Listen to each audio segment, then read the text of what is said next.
Nous allons faire un point sur l'action sociale retraite de Malakoff Humanis avec le directeur de l'action sociale retraite, Jean-Baptiste Talabot. Bonjour. Bonjour Frédéric. Peut-être vous présenter, si vous le souhaitez, puis présenter Malakoff Humanis. Si vous voulez, je vais le faire dans le sens inverse, par ordre d'importance, vous présenter D'accord. Malakoff Humanis. Malakoff Humanis, sous sa forme actuelle, il est né en 2019 de la fusion de deux groupes de protection sociale, qui étaient historiquement Malakoff Médéric et puis Humanis, pour constituer un groupe de protection sociale qui en volume est le premier en France, on espère en leadership aussi. Et comme tout groupe de protection sociale, pour être rapide, il exerce plusieurs métiers, il marche sur plusieurs jambes. Les métiers d'assurance, d'abord, d'assurance de personnes en santé et en prévoyance. On assure les entreprises, leurs salariés, les indépendants, les particuliers sur ce risque d'assurance de personnes. Pour vous donner quelques idées de volume rapide, ça fait un Français sur 6. Il y a plus de 10 millions de bénéficiaires à ce titre en assurance. Deuxième grand métier traditionnel des groupes de protection sociale, la gestion de la retraite complémentaire. Agirc Arcco, celle des salariés du privé, cette retraite complémentaire obligatoire, elle est dans un certain nombre de débats aujourd'hui. Et à ce titre, le groupe Malakoff Humanis, il gère 40% à peu près du régime. C'est le premier groupe en termes de volume qui gère ce régime. On accompagne les entreprises, les salariés, les retraités dans la gestion de ce régime complémentaire et dans leur démarche. C'est autre chiffre à peu près symbolique, un peu moins de 7 millions d'allocataires, 600 000 entreprises qu'on gère comme ça. Et puis d'autres activités comme le marché de l'épargne retraite, la retraite supplémentaire, l'épargne salariale, sur lesquelles on veut se développer. Un autre élément de présentation qui est important, c'est globalement 10 400 collègues, hommes et femmes, sur à peu près, je crois, 115 sites en France, le groupe Malakoff Humanis. Ce qui me semble important, au-delà de ces activités qui ne sont peut-être pas directement notre thème du jour, c'est que comme acteur de la protection sociale, un GPS, comme d'autres, n'a pas de but lucratif directement. Il a des métiers dans le secteur concurrentiel, on l'a vu tout à l'heure, l'assurance, et puis il a des métiers, c'est une mission d'intérêt général, c'est la retraite complémentaire. L'absence de ce but lucratif produit que pas d'actionnaires, pas de dividendes, pas de rémunération, ce qui ne signifie pas de performance, mais ça permet à un groupe comme MH de porter cette conviction que le fruit de sa performance, c'est de le réinstituer dans des services au profit de ses bénéficiaires, au profit de ses clients, et plus globalement encore pour nous, au profit de son impact social. C'est en ça qu'un GPS est légitime, et notamment sur l'action sociale. C'est grâce à ce modèle redistributif qu'en lien avec l'Agirc Arcco, on arrive à consacrer près de 180 millions d'euros par an pour accompagner des situations sociales, des thèmes sociaux qui sont les nôtres, sur les fragilités en général, sur le bien vieillir dont on va parler aujourd'hui, qui est évidemment massif, les aidants, mais aussi le handicap et le cancer. Voilà le grand cadre du GPS. Alors pour moi, beaucoup plus rapidement, vous avez dit mon nom, qu'est-ce que je peux vous dire? Je suis juriste de formation, mais j'ai fait mon chemin de Damas depuis très longtemps, donc je n'ai plus beaucoup de rapports. J'ai exercé dans les groupes de protection sociale les deux grands métiers. J'étais directeur des opérations d'assurance, puis plus rapidement, j'ai été directeur de la retraite complémentaire. Donc l'action sociale, c'est peut-être ça qui peut avoir un intérêt. Et mon troisième métier, j'ai donc dû apprendre ce qu'elle était, le monde de l'économie sociale. Ce n'est pas si simple que ça. Ça m'a permis d'avoir aussi, c'était l'avantage, le bon côté de la médaille, un regard neuf un petit peu sur ce qu'est ce monde et sur ce qu'est cet environnement. Quand on dit action sociale retraite, le sujet retraite, on peut dire que c'est l'action sociale des retraités qui concerne les retraités ou c'est plus large que ça? Ouais, alors c'est plus large. C'est plus large que ça. L'action sociale retraite, si je vous la définis, c'est d'abord pour la différencier dans un GPS qui a un métier d'assurance de l'action sociale assurance, qui existe aussi. Mais pourquoi? Les deux mondes de la retraite complémentaire et de l'assurance sont extrêmement séparés. Dans leur gouvernance, ils n'ont d'ailleurs pas le droit d'être là. On a une mission d'intérêt général, on a du concurrentiel. Donc, ils n'ont pas la même gouvernance. Et l'action sociale retraite, je vous parlerai de ses bénéficiaires, mais ce n'est pas seulement les retraités. C'est tous ceux qui cotisent. Et ceux qui cotisent, c'est également les actifs. D'accord. Donc, les bénéficiaires sont techniquement tous. Si je devais vous cadrer un petit peu plus l'action sociale retraite, Alors, dans ce cadre, qui est ma partie, elle relève, vous savez, d'une gouvernance de l'Agirc Arrco. C'est un système paritaire. Nos patrons sont les partenaires sociaux à parité qui gèrent ce régime de retraite complémentaire. D'où est née cette action sociale?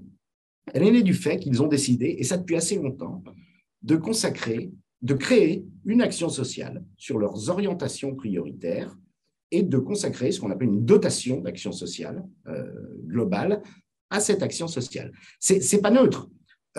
Ils ont estimé qu'ils pouvaient opérer, en plus de la gestion du régime de retraite, une action sociale et qu'il y avait des besoins sociaux qui étaient nécessaires. Là encore, un chiffre qui vous donne une idée. En 2023, dans l'année que nous avons entamée, la dotation communautaire à Agirc Arrco, nos moyens, c'est 330 millions d'euros. C'est la même qu'en 2022. Et là encore, il y a une vraie dimension politique au sens noble du terme dans cette dotation. C'est que vous savez que l'Agirc Arrco, dans la gestion du régime des retraites complémentaires, a fait des grands plans d'économie pour que ces frais de gestion soient de moins en moins élevés. Eh bien, les partenaires sociaux, notamment entre 2022 et 2023, ont estimé que les besoins sociaux du corps social, des salariés, des retraités, étaient tels qu'on maintenait la dotation d'action sociale. Donc, notre première source de légitimité, elle est là. Et il est, en plus, quand on parle du bien vieillir, assez légitime de traiter la dimension patrimoniale de la retraite, combien je vais toucher, quand est-ce que je vais toucher, avec une dimension extra-patrimoniale aujourd'hui, notamment sur l'axe du bien vieillir. Et puis, on a un second moteur, évidemment, qui est celui, et c'est toujours cette dualité qui n'est pas toujours très simple à saisir, qui est celui du groupe Malakoff Humanis, qui opère de l'action sociale, et pour le compte de la fédération et pour son compte, et qui lui aussi est extrêmement engagé via ses projets d'entreprise. Il en a un qui se termine et un autre qui commence, est extrêmement engagé dans un certain nombre d'objectifs sociaux et avec ces objectifs que sont le handicap, le cancer, mais aussi, comme l'Agirc Arrco, les aidants et le bien vieillir. Alors, il y a quand même un encadrement à ce métier, c'est ce qu'on appelle un contrat d'objectifs et de moyens entre la fédération et notre groupe, mais entre tous les groupes, qui nous fixent des objectifs, qui donnent la dotation, qui fixent des objectifs, et ce sont des objectifs qui sont à respecter. L'action sociale bien vieillir, donc ça, c'est un des axes de l'action sociale retraite. Oui. Est-ce qu'on peut avoir des exemples d'actions dans le champ hors du bien vieillir? Et après, on viendra au bien vieillir, qu'on comprenne bien. Hors du bien vieillir, oui, bien sûr. L'action sociale retraite, ces axes, on termine un contrat d'objectifs et de moyens et on en commence un autre. Pourquoi je vous dis ça juste avant de vous répondre? Parce que ces contrats d'objectifs et de moyens, ils portent les axes stratégiques qui nous sont imposés. D'accord? En d'autres termes, les partenaires sociaux, le rôle des GPS, c'est d'opérer l'action sociale. La fédération détermine les périmètres. Et j'allais dire les terrains de jeu, ça serait de mauvais goût, mais en tout cas les périmètres sur lesquels on agit. Le bien vieillir, il était dans le précédent, il est génétique chez nous, il sera dans le suivant. Il y en a d'autres. Les danses, l'aide aux aidants, vous vouliez un exemple, est un axe également assez pérenne de notre action sociale. La favorisation, les solutions de répit, pour vous donner un exemple, la promotion des solutions de répit, le conseil, la détection des aidants, l'aide directe aux aidants est un exemple. On a une vocation également générale sur les fragilités en règle générale. Voilà un certain nombre d'exemples. On a bien d'autres domaines. Le bien vieillir en termes d'affectation est sans doute le plus important, en tout cas en volume budgétaire. Mais il faut se méfier de cette notion, vous le savez, je crois que vous connaissez bien la matière.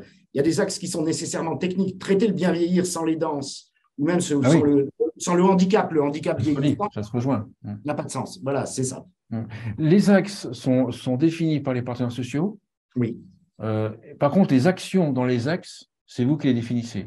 C'est exactement ça. Parce que dans l'économie générale, et qui n'est pas toujours très, très simple, la vocation de l'Agirc Arrco est de définir les axes prioritaires, globalement, un certain nombre de macro-objectifs, je pourrais vous donner exactement ceux du bien vieillir, et la vocation des groupes de protection sociale est d'opérer sur ces axes stratégiques, ce qui donne à la fois une obligation de cohérence et une vraie liberté d'action. Alors, le sujet peut un peu se raffiner, mais ça ne passionnera pas forcément tout le monde. Nous exerçons deux types, des actions propres au GPS et aussi pour le compte de la communauté Agirc Arrco, une activité d'action sociale communautaire. Un exemple très concret, les centres de prévention qui maillent la France, qui font des bilans dans le cadre du bien vieillir, des bilans de santé, des bilans psychologiques pour permettre de prévenir cet état de bien vieillir, sont des activités qui peuvent être gérées de manière communautaire par plusieurs groupes ou par l'assemblage de plusieurs groupes pour le compte de la communauté. Et puis, il y a des activités propres. C'est par exemple le cas du diagnostic bien vieillir, par exemple, ou bien chez moi. Voilà, exactement. Chez Des moi, prestations communautaires comme Sortir Plus, comme Bien chez moi. En l'occurrence, vous tombez de manière particulièrement pertinente puisque en partie, le GPS pilote CMH qui le gère, mais on le gère là pour le compte de la communauté. C'est-à-dire qu'on recherche à la fois la cohérence et la capacité pour les GPS d'opérer leur propre action sociale. Oui. Dans le bien vieillir, votre conception des différents axes, comment est-ce que vous réfléchissez? En fait, vous avez une feuille de route sur l'axe bien vieillir. Comment est-ce qu'en interne, vous décidez de quelles actions, comment est-ce que vous allez définir? On a une feuille de route, on a des jalons et on a des objectifs. Déjà, avant de commencer, la feuille de route, en fait, des grands axes, elle a une durée de combien d'années? Celle du contrat d'objectifs et de moyens, c'est-à-dire qui englobe à la fois le financement et les objectifs, c'est 3 ans. 3 ans, d'accord, c'est tous les 3 ans. On est à l'aube, là, on vient de terminer le 19-22 et on commence le 23-26. D'accord. D'accord, très, très, très globalement. Et puis avec le vieillissement de la population, le bien vieillir va perdurer, j'imagine. Oui, alors le bien vieillir, voilà. Notre conception, elle part de là. Alors, je vais pas vous asséner, là encore, je crois que vous êtes un spécialiste, peut-être même sans doute plus que moi.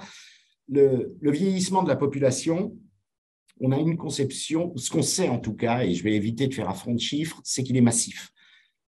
Il est massif, il est pérenne dans le temps, et quel que soit, il a des origines démographiques par le haut, avec l'espérance de vie, qui même si elle se ralentit un peu, malgré tout s'allonge. Il a des origines par le bas, avec les baby-boomers qui vieillissent, ou par le taux de fécondité, et personne ne conteste qu'il modifie finalement notre société de manière assez systémique. Alors, si je voulais employer des mots un petit peu cuistres, mais s'il y a une réalité, notre conception du bien vieillir, elle est à la fois systémique et inclusive. Pourquoi systémique? Parce que certains parlent de révolution démographique. Ce qui est certain, c'est qu'il ne s'agit pas simplement d'un phénomène, d'une tranche de la société, mais qu'il est susceptible de modifier tous les secteurs de la vie économique, sociale, politique aussi. Et c'est comme ça qu'on veut le voir. Ça complique les choses, mais c'est comme ça qu'on veut le voir.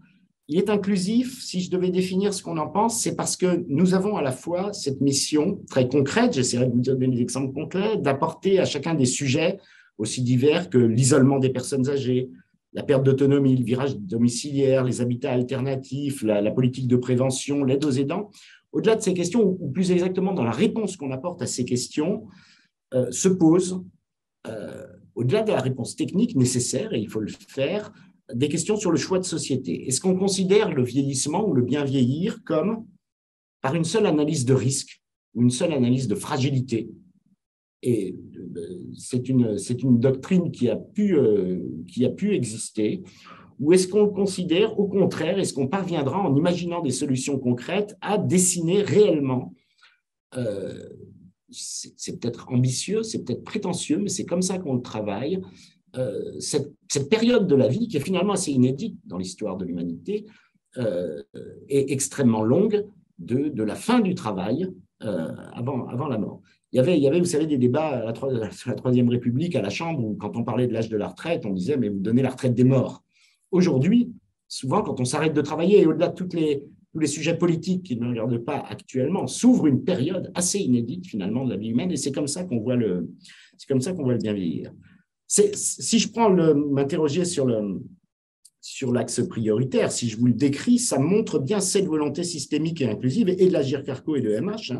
Notre axe, c'est agir pour vivre sereinement la retraite et accompagner l'avancée en âge. Et là, on commence à anticiper et accompagner le passage à la retraite, c'est-à-dire à définir aussi, pas seulement sur le plan prophylactique de la santé, cette nouvelle vie qui commence, sur les bons comportements, sur l'amélioration du logement, les conditions de vie, adapter le logement le plus tôt possible, accompagner les personnes âgées pour préserver l'autonomie, maintenir le lien social, et puis après, les solutions alternatives à l'entrée en établissement, etc. C'est-à-dire qu'on s'intéresse à la santé physique, mais à la santé morale, à la santé sociale, comment dire, à l'inclusion dans la société également. Donc, on a ces enjeux, à la fois d'être en prévention, d'être dans des situations individuelles, accompagner les personnes fragiles, mais aussi de travailler sur le sourcing, le développement de structures qui apportent réellement de l'impact au bien vieillir.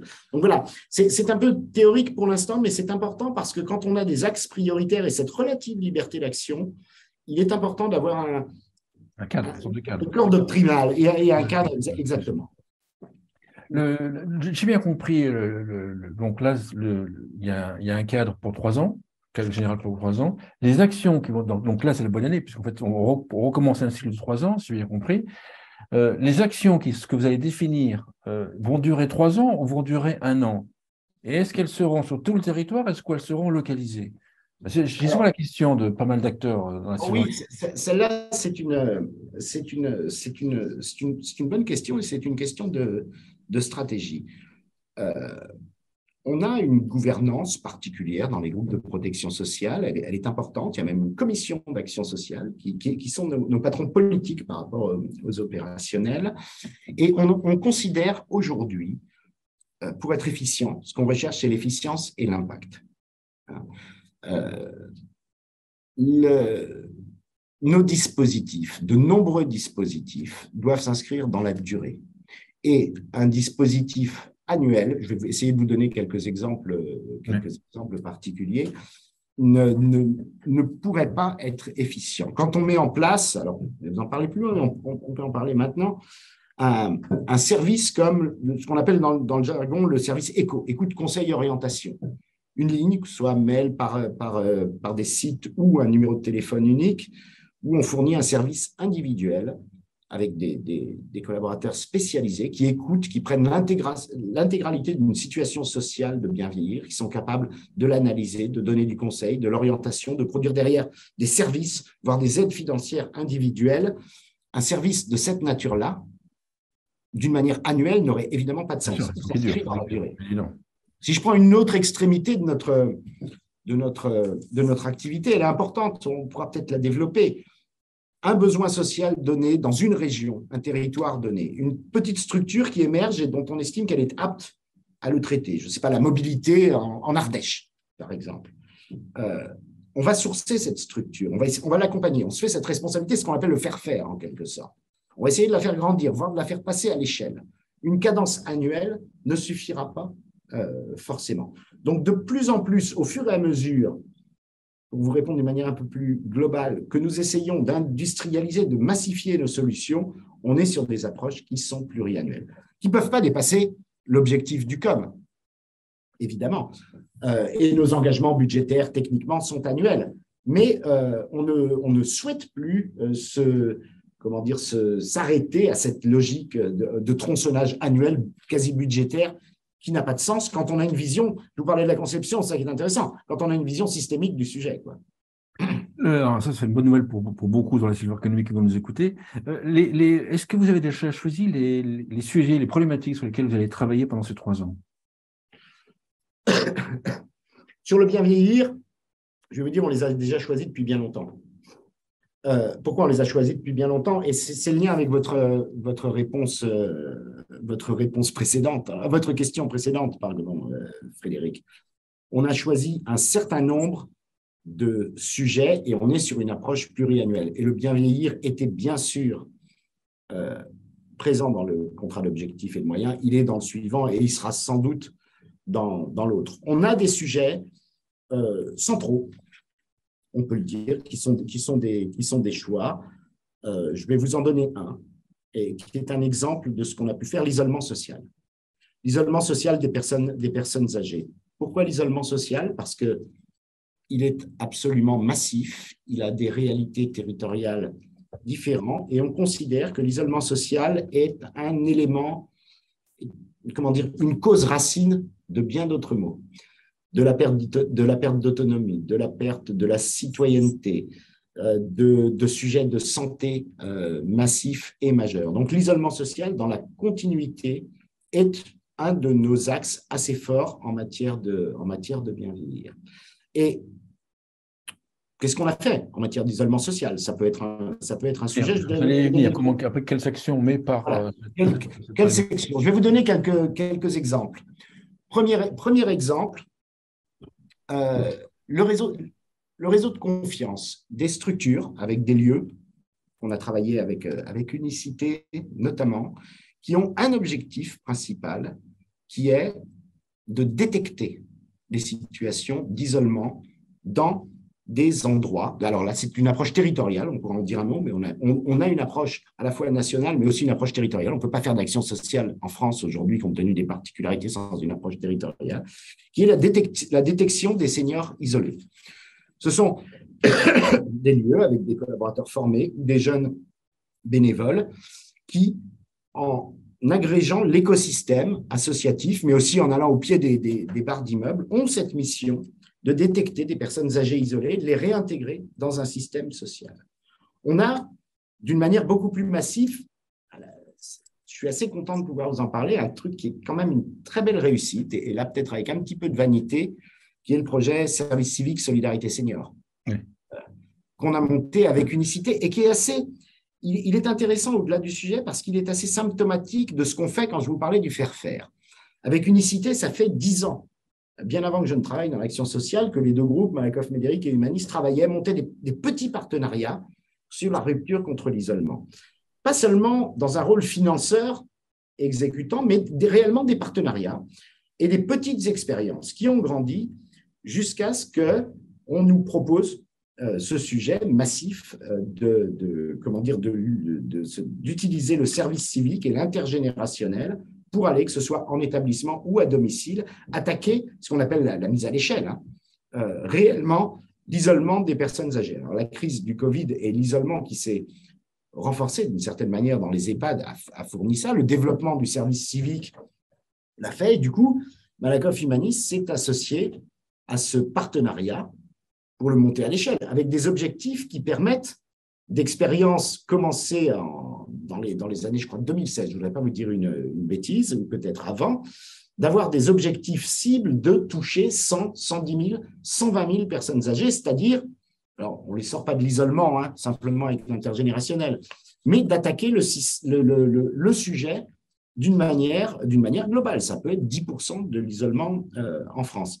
Et c'est intéressant parce que c'est une des manières dont on conçoit notre vocation. Au-delà de dispositifs individuels, l'aide à l'entrée en établissement, je pourrais vous en dire, de services individuels, cette idée d'isoler des besoins, d'identifier des structures et de s'associer en partenariat avec ces structures est quelque chose d'agréger un certain nombre de solutions, y compris avec nos financements, et quelque chose qui est dans notre mécanique du faire-faire.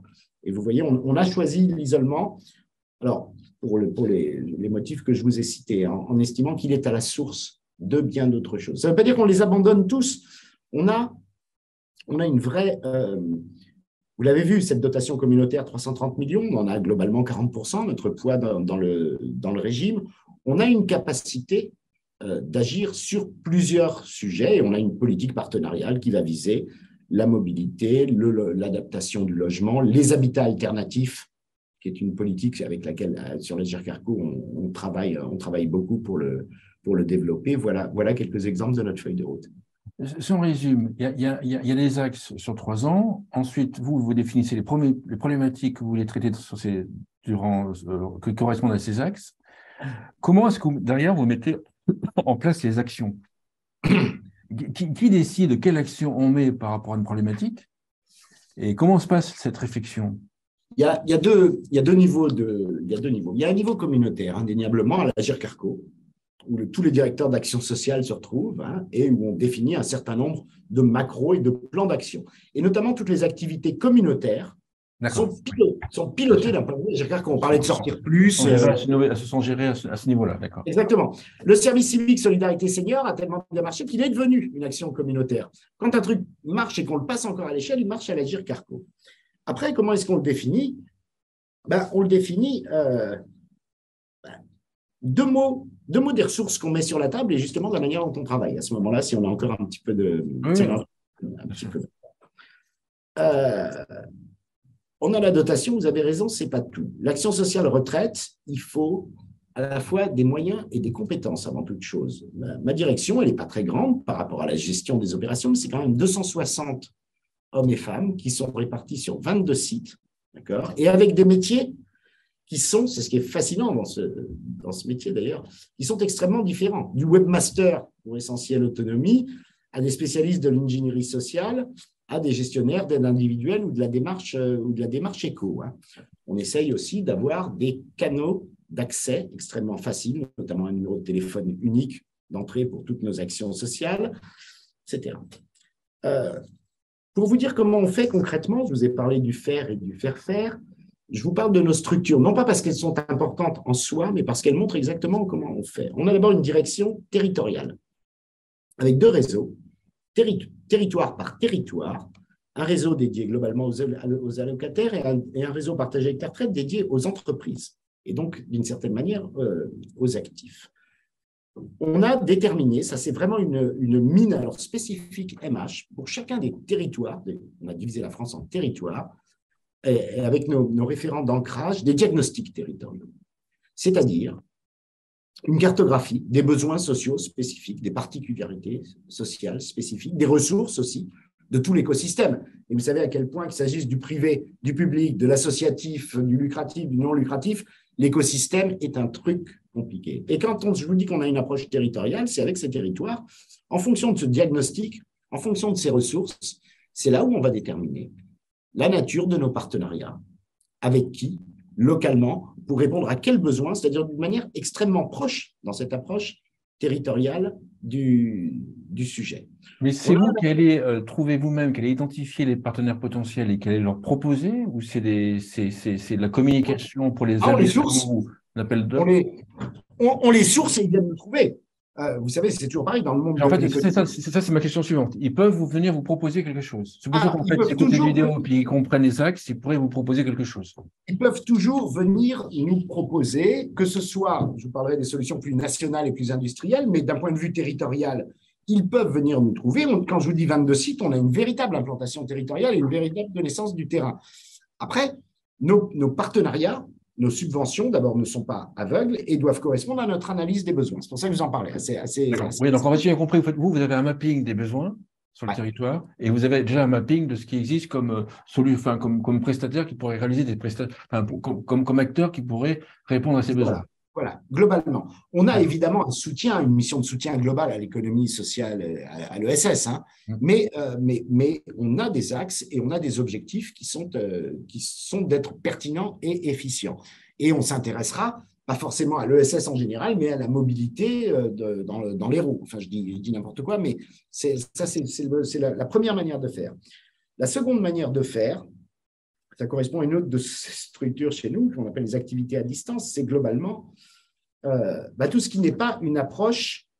Alors, je vous donne quand même quelques chiffres parce que j'en suis fier. Ça veut dire sur les territoires, 200 000 bénéficiaires touchés en 2022, vous voyez, 150 partenariats suivis, 1000 actions auprès de nos allocataires réalisées sur le terrain. Puis aussi des lieux emblématiques, spécifiques, des choses comme la ressourcerie, on travaille pas mal sur les tiers-lieux et l'identification des aidants à Bordeaux, qui sont plus destinés à devenir des têtes de réseau. Sur les activités à distance, c'est une autre vision pour répondre à comment est-ce qu'on fait. C'est globalement, ça n'est pas territorial. Comment est-ce qu'on accompagne principalement nos clients particuliers, mais pas que, à distance, téléphone, mail, digital, là pour les écouter, les conseiller, les orienter. Alors, c'est à la fois un système d'aide individuelle, d'aide financière, un référentiel Agir Carco, mais des fragilités ont des traductions financières et on peut amener à donner une assistance financière, non pas itérative, il ne s'agit pas de compenser une paupérisation, mais d'éviter de rentrer dans des situations de fragilité ou des situations de précarité. Le plus essentiel, et sans doute, et on va la développer, ça fait partie de notre feuille de route, et ça concerne aussi le bien vieillir, cette démarche éco, écoute, conseil, orientation, c'est-à-dire cette approche globale de conseils individuels, mais aussi de financement et de services qui vont avec, qu'on peut amener jusqu'à des accompagnements extrêmement individuels. On a un service comme Autonomie Plus qui consiste, qui est dédié à l'autonomie et notamment à la recherche d'établissements, à procéder à l'accompagnement absolument total, y compris avec une batterie de services qui permettent de passer, par exemple, quelqu'un qui est en perte d'autonomie dans telle ou telle catégorie d'autonomie, de le conseiller sur les aides, sur ce qu'il peut faire, sur l'adaptation de son logement ou sur l'entrée en établissement. Dans autonomie plus, j'espère que bon, enfin, j'imagine que vous, en fait, vous recevez des contacts, vous comprenez la situation, vous orientez, etc. Mais derrière, en fait, vous avez référencé des partenaires pour réaliser les actions. Bien sûr. Comment est-ce que ces partenaires sont référencés? En fait, ils vous appellent, ils disent coucou, on serait cohérent, rajoutez-nous un non, service. non, ça tombe vachement bien parce que c'est la troisième structure, si vous voulez, dont Ok, d'accord. j'allais vous parler. Comme quoi, vous savez, les amis, j'arrive à suivre, hein, c'est bon. Non, mais ça veut dire que c'est compréhensible à peu C'est près. ça, ouais, si je pose des questions, c'est que je comprends, c'est bon, voilà. Non, juste pour vous parler des activités à distance, il n'y a pas que ces systèmes individuels, on pilote aussi et on gère et on a créé des sites, même si ça ne concerne pas tout le monde, mais un site comme Essentiel Autonomie, hein, qui est à la fois un site d'orientation, de conseil, mais aussi qui est inscrit dans des parcours, dans des communautés, et le premier site en France avec 1 800 000 visiteurs. Vous voyez, et celui-là est dédié au grand public. Après, il y a des parcours spécifiques pour les bénéficiaires MH, mais il y a ça aussi. On a une vision aussi de différents moyens. Alors, les partenariats. Alors, on a une troisième structure à l'action sociale qui gère plus que les partenariats, mais notamment tous nos partenariats nationaux. Et il y a plusieurs manières de réaliser des partenariats. Il y a celle à laquelle vous faisiez allusion tout à l'heure, qui est d'acheter du service à un certain nombre de partenaires de l'ESS pour le compte de nos bénéficiaires. Il y a aussi toute cette mécanique de promotion, d'isolement, de sourcing et de promotion de structures de l'ESS, où on n'achète pas directement du service, mais on crée des partenariats, on fait grandir et on mesure pour. Alors, comment est-ce que ça se passe? Eh bien, ça se passe. D'abord, il y a des histoires. On a, si vous voulez, une structure des partenariats qui source. Cette direction s'appelle l'innovation sociale. Ce n'est pas pour rien. Les besoins sociaux en France évoluent. Les structures évoluent, créent, disparaissent. Certaines grandissent. Donc, on exerce évidemment une surveillance. On exerce également une surveillance de ce qui se passe et des nouvelles solutions. On a une responsabilité, hein. On commence généralement par des partenariats de petite dimension et qui peuvent devenir extrêmement importants, voire nationaux. C'est tout l'intérêt dans le monde de l'ESS d'un groupe comme MH, c'est-à-dire que quand on arrive à des conventions nationales sur du service, on a la direction juridique, etc. Et on est capable de s'armer en termes de garantie, de sécurité contractuelle, etc. Mais comment est-ce qu'on fait? Fondamentalement, c'était un des points dont je voulais vous parler, et qui, lui, est transverse à l'ensemble de ces activités, c'est notre promotion de l'impact social et du pilotage par l'impact social. Alors, dans le choix de partenaires, il y a bien d'autres sujets. Il y a leur modèle économique, la viabilité de leur modèle économique. Autant notre job est de les faire grandir, monter à l'échelle, autant il n'est pas d'injecter artificiellement un modèle économique sur la longue durée, ça c'est certain. Il y a la sécurité juridique, il y a l'ensemble tout un tas de normes qui sont définies dans nos partenariats qui nous permettent de sécuriser l'ensemble avec ce qu'on trouve dans une grande entreprise, hein, le contrôle interne, l'analyse des risques, etc. etc. Je ne sais pas si j'ai répondu exactement à votre question. Oui. Alors, j'ai plein de questions sur le sujet, vraiment génial. En plus, vous expliquez bien le sujet, j'adore. Est-ce que, moi, j'entends de temps en temps des discours comme quoi maintenant les actions dans l'action sociale doivent avoir une sorte de ROI.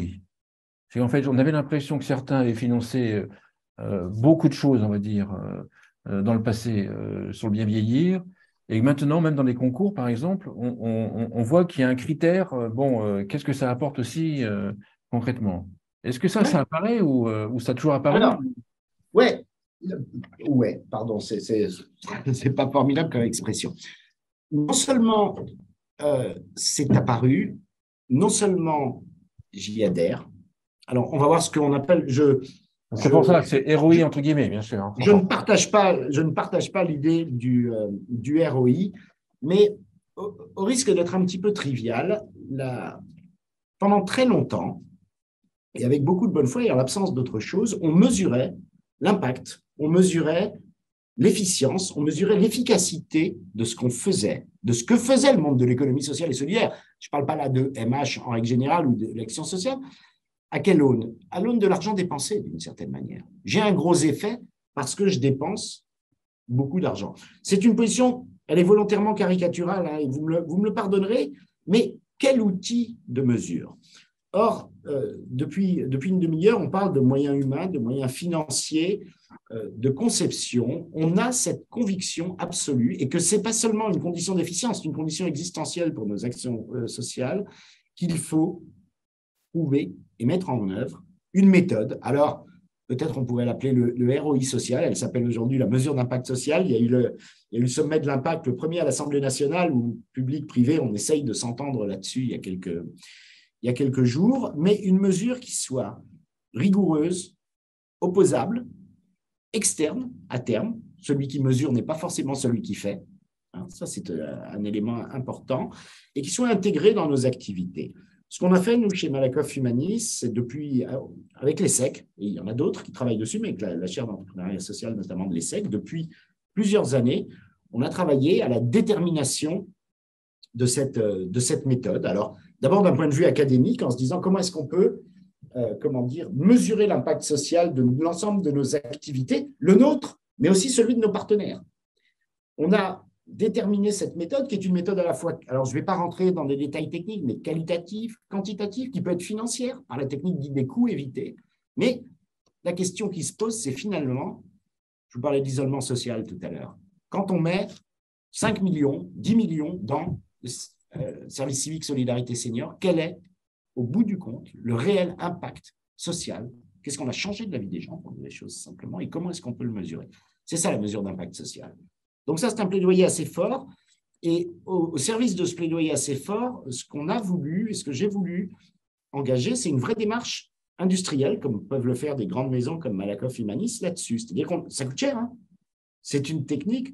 On a pris des engagements, et des engagements qu'on tient, qui sont forts. Les 260 collaborateurs sont formés aux techniques, y compris des formations lourdes de l'impact social, par exemple. 100% de nos expérimentations sociales font l'objet d'une mesure d'impact. On est à 80% de nos budgets stratégiques qui font l'objet d'une mesure d'impact, et on va continuer à monter là-dessus. Les mesures d'impact ont un coût. C'est une technique aussi. On a procédé en phase, d'abord par des périmètres pour déterminer des référentiels. Et en matière de bien vieillir, on a déterminé un référentiel senior qui peut s'appliquer à l'ensemble des actions, mais qui unifie les critères de la théorie du changement de ce qu'on veut obtenir. Et on rentre dans une phase quasi industrielle, le terme pourrait être galvaudé, mais systématique de mesure de l'impact social, la faire rentrer dans nos processus. Mais au-delà, l'objectif, ce n'est pas tant de mesurer comme un sondage, quelle que soit sa valeur scientifique, c'est de finir par piloter ce qu'on fait par l'impact social. J'ai une de mes collègues qui est la grande spécialiste chez moi de l'impact social, elle me dit, tu sais, on le pilotera vraiment l'impact social quand on arrêterait pur et dur une opération dont on se rend compte que son impact est trop faible. Mais piloter, ça veut dire orienter. Vous me disiez comment est-ce qu'on détermine nos actions. Ça veut dire orienter, réorienter des actions, en entamer certaines, en arrêter d'autres, pour devenir de plus en plus pertinent. Et on le fait pour nous, mais c'est aussi quelque chose qu'on travaille avec nos partenaires. Quand je dis on travaille, il arrive de temps en temps même qu'une des conditions, vous me demandiez comment est-ce qu'on peut être partenaire de MH, c'est de dire, OK, on va faire un partenariat d'envergure, mais une des conditions de ce partenariat, c'est de se soumettre à la mesure d'impact social. Donc, c'est vraiment pour nous un plaidoyer à l'égard de l'ensemble de l'écosystème, et c'est quelque chose dans lequel on s'est vraiment engagé. On est très fiers parce que l'impact social, il est dans le COM 23-26, vous voyez, aujourd'hui, par exemple. Il y a une question qui me vient. Est-ce que, peut-être trivial la question, mais est-ce que vous préférez aider beaucoup mieux moins de personnes âgées ou aider un peu moins bien plus de personnes âgées? Oui, je vois ce que je veux en venir. Est-ce que parce que moi, avec le vieillissement et la masse qui arrive, je me pose la question si on pourra tout faire. Comment ça va se passer dans l'avenir? Est-ce que vous allez aider ceux qui en ont le plus besoin, c'est en fait mieux moins de personnes, ou est-ce que ce sera plus de personnes et entre guillemets moins bien? Alors, c'est mal présenté, mais vous voyez ce que je veux dire? Non, mais je comprends votre réponse et votre question. J'espère qu'on va comprendre ma réponse. Elle va peut-être être un petit peu triviale aussi. Si on n'était que sur une analyse de coûts, il est certain que les accompagnements les plus lourds, prenons la fin, j'allais dire la fin du vieillissement, quoi qu'on y rajoute maintenant le deuil, ce qui est une nouveauté et c'est très important. Mais indépendamment de ça, la perte d'autonomie accompagnée un couple de personnes très âgées, je vous donne un exemple, en perte d'autonomie, l'accompagner dans le conseil, lui proposer et financer une partie de services à domicile pour permettre l'autonomie, puis le conseiller sur son établissement, puis l'assister tout au long de son entrée en établissement, etc., avec une véritable valeur ajoutée, le coût de l'accompagnement, il est excessivement élevé, unitaire, si vous voulez. Ça, c'est une des extrémités. Il y a une autre extrémité, et qui est extrêmement importante pour nous, tout ce qui est la prévention, tout ce qui sont des services standardisés et industrialisés. On parlait de sortir plus, de bien chez moi, etc., qu'on peut gérer par l'intermédiaire de grandes plateformes de prestations. Et une logique de service industriel qui ne coûte pas cher, une service des sujets d'information et de prévention, et c'est une question de métier, la crise du Covid nous a fait balancer sur beaucoup de choses en distanciel. Stage de préparation à la retraite qu'on faisait en présentiel, on en fait 50% en présentiel, 50% en distanciel, qu'on arrive à faire. C'est-à-dire que je pense que la bonne équation, et je ne réponds pas directement à votre question, mais elle est quand même de traiter par des services un peu massifs une espèce d'amont du bien vieillir. D'accord. Parce que là, on peut jouer sur les grands nombres et de ne pas oublier notre vocation à engager de l'argent, à engager des ressources, à engager des solutions lourdes sur les fragilités. Parce qu'il y a malgré tout une pyramide. Il y a plus, et on a tout intérêt à prendre les choses par les deux bouts. Donc, c'est ne pas choisir, mais chercher les solutions les plus efficientes par rapport à la problématique. J'ai deux questions qui me restent. Est-ce qu'on peut relister les principales problématiques que vous allez traiter durant ces 3 ans? Enfin, le point numéro 4 dont on voulait aborder. Est-ce qu'on peut relister un petit peu parce que là, je vous ai tellement écouté que je ne sais plus lister les… Non, mais c'est pas grave.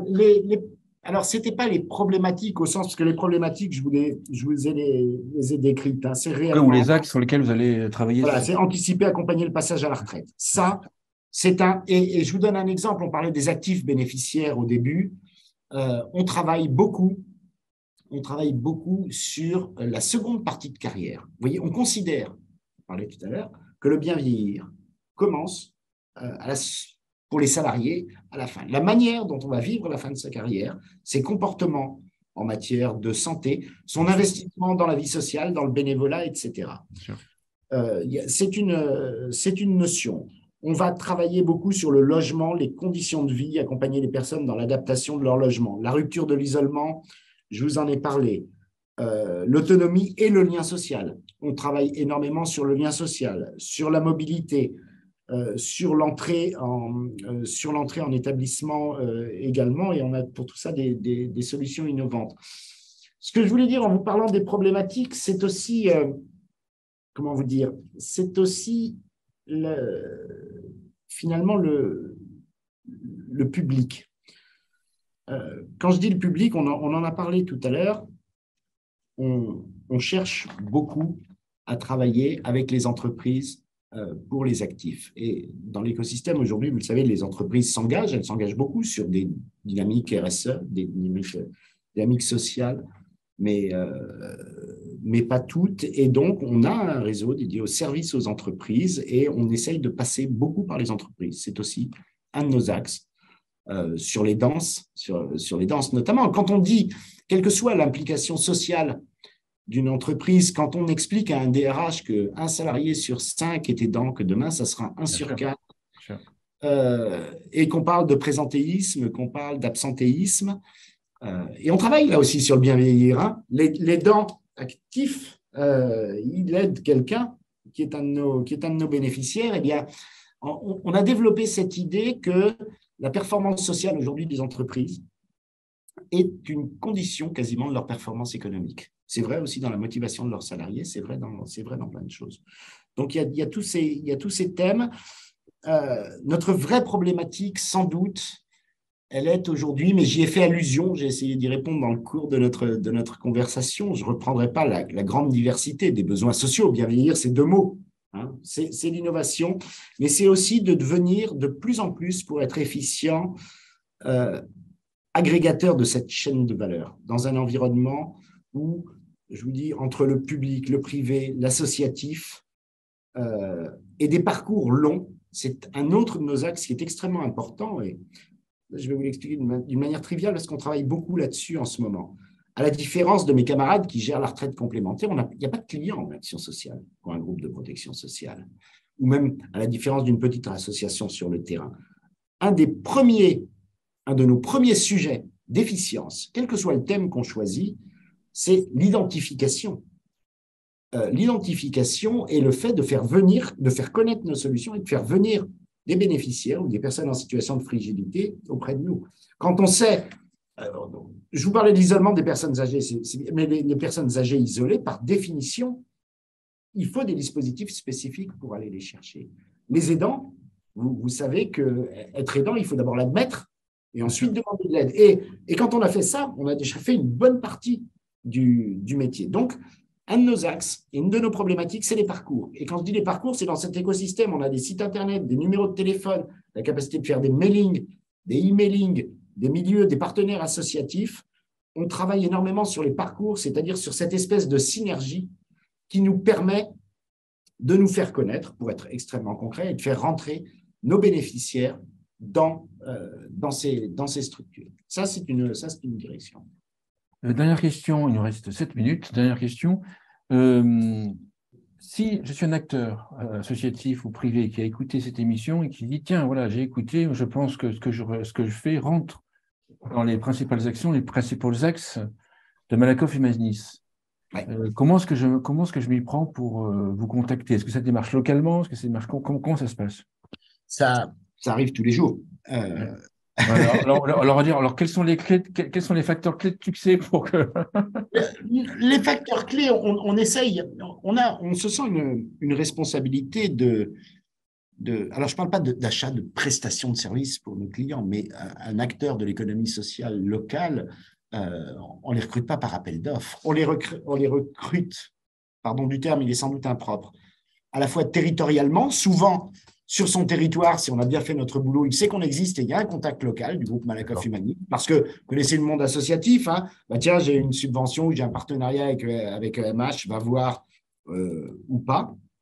Et là, on regarde si on est dans notre cadre, on regarde si on y a un intérêt, et il n'y a pas de formalisme autre que de nous expliquer ce qu'on fait.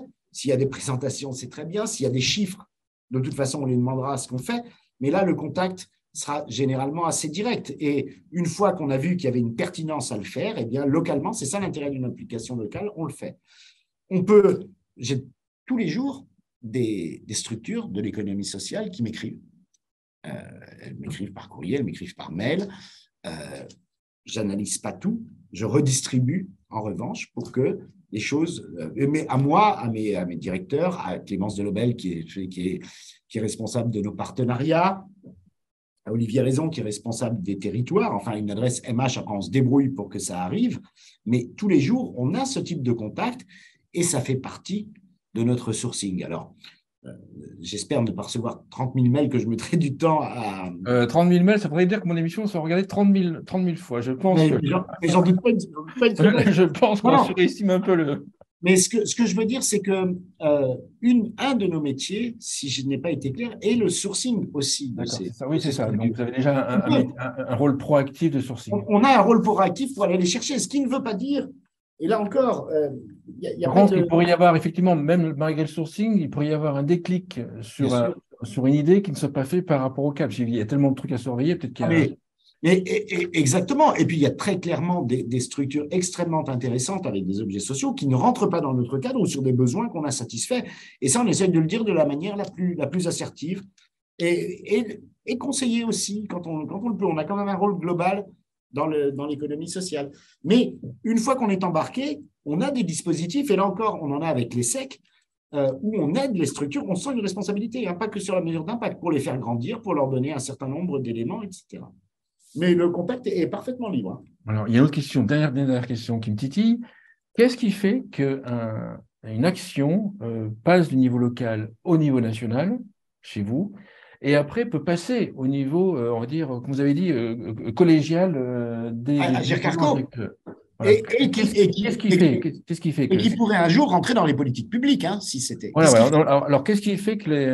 Alors, il y a toute la technologie. Il faudrait que vous interrogiez ma camarade Marie Libert des startups sur la scalabilité, sur le modèle économique, etc., etc. Mais globalement, je vais essayer de le simplifier au niveau de ma compréhension.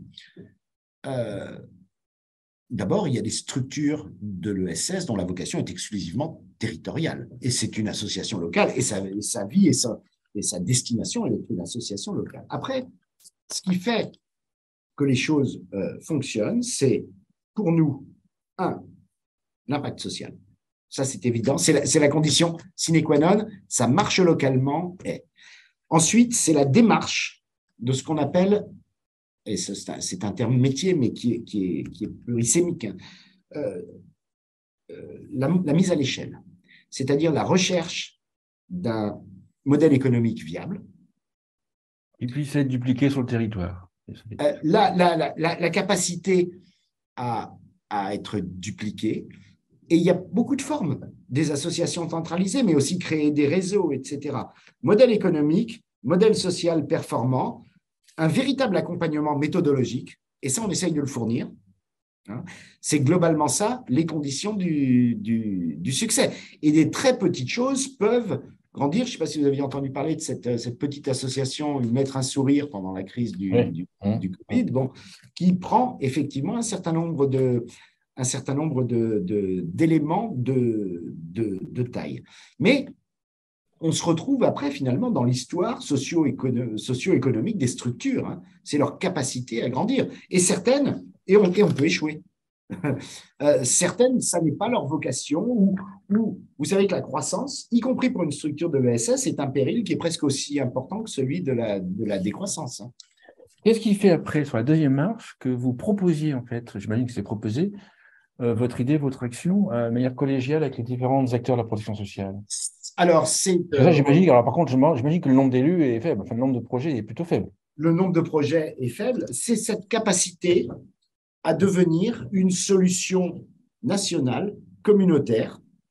Notre rôle, c'est l'innovation, la mise à l'échelle, et il n'y a pas de sujet concurrentiel à GIRCARCO Action Sociale sur le sujet.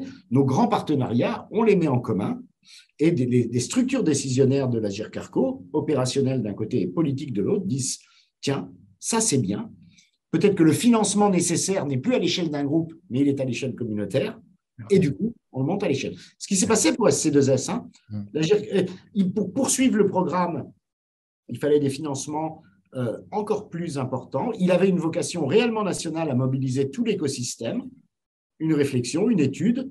On a remis nos dossiers et il est devenu communautaire. Super, merci beaucoup, Jean-Baptiste Talbot. Je rappelle que vous êtes directeur d'Action sociale retraite. C'était génial comme émission. Merci beaucoup. Non, merci à vous, Frédéric. J'espère qu'on se croisera bientôt. Au revoir.